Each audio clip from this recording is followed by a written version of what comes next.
et sur des prénoms qui seraient ni féminins ni masculins, comme les Camille, par exemple. Alors Camille, c'est un cas particulier, c'est Ah un oui? cas exceptionnel.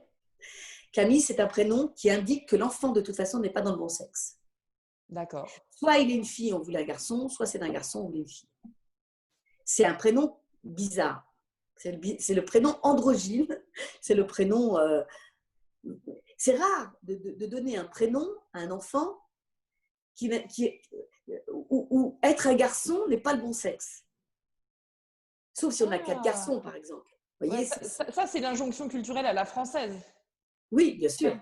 Mmh. Mais enfin, si vous allez dans les pays méditerranéens, vous Oui, oui, voyez, il faut les être un garçons, garçon aussi. c'est très Ouais, important. ouais, ouais, j'entends. Ouais. Voilà. De manière générale, dans l'inconscient collectif, c'est quand même un garçon d'abord parce que c'est lui qui va être chargé de protéger le clan.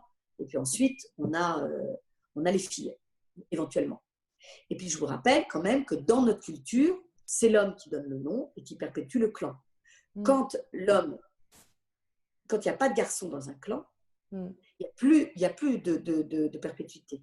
Mmh. Et ça laisse des questionnements sur qu'est-ce qui s'est passé dans ce clan pour qu'il disparaisse. D'accord.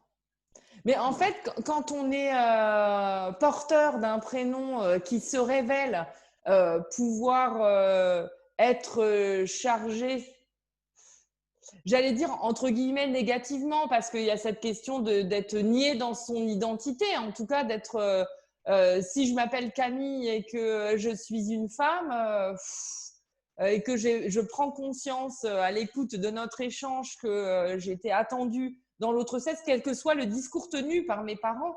Euh, c'est quand même dur de se positionner par rapport à ça, de grandir avec ça, non?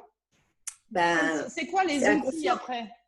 C'est inconscient, bien sûr, Oui, à ce mais n'est pas tout le ça matin. devient. Maintenant, ça- maintenant c'est dit, bon, Maintenant, c'est d'accord. dit. Bon. Mais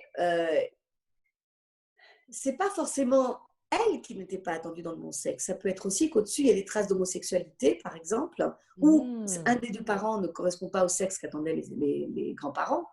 Et donc, c'est elle qui est porteuse de ça.